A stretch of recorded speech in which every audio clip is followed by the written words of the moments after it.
এখন ওষুধ কমপ্লিট খেয়েছেন আপনারা সবাই, যারা ডায়াবেটিস হয়েছে, ডায়াবেটিস ভালো হয়েছে, এটা খেয়ে হয়নি, তাহলে তবুও আপনারা খেয়ে যাচ্ছেন। খেয়ে আপনি রক্তের চিনি মাপতেছেন এবং আপনারা রক্তের চিনি কমলে বলতেছেন ডায়াবেটিস নিয়ন্ত্রণে আছে। কিন্তু আমি তো একটা সুস্থ মানুষ, আলহামদুলিল্লাহ, আমার তো ওই আপনি যা খেলে চিনি বাড়ে, রসগোল্লা, আমার তো বাড়ে না। আপনি ভাত খেলে চিনি বাড়ে, আমার তো বাড়ে না। আপনি ফল খেলে চিনি বাড়ে, আমার তো বাড়ে না। আপনি খেজুর খেলে চিনি বাড়ে, আমার তো বাড়ে না।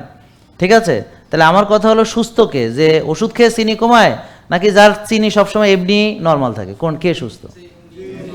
যে যে এমনি, তার যেমন যারা নন ডায়াবেটিক, যার চিনি নর্মালি থাকে। তাহলে এখন চিনি যদি প্রবলেম হয়, আমার উত্তর খুঁজতে হবে, তাহলে ওই লোক ভাত খেলে চিনি বাড়ে না আর আমি ভাত খেলে চিনি বাড়ে, তাহলে তো প্রবলেম ভাতে না, প্রবলেম হইলে আমার শরীরে। ও রসগোল্লা খাইলে ওর রক্তে চিনি বাড়ে না, আমি রসগোল্লা খাইলে বাড়ে, তাহলে ওর আর আমার পার্থক্য কি? পার্থক্য হলো যে ওর কোষ খালি আছে, ওর চিনি রাখার জায়গা আছে, আর আমি বেশি খাইয়া আমার কোষ ভরাট, আমার চিনি রাখার জায়গা নেই। তাহলে আমি চিনি রাখার জায়গা তৈরি করে আবার খেলে আমার ডায়াবেটিস থাকবে না। এই হলো আসল সমাধান।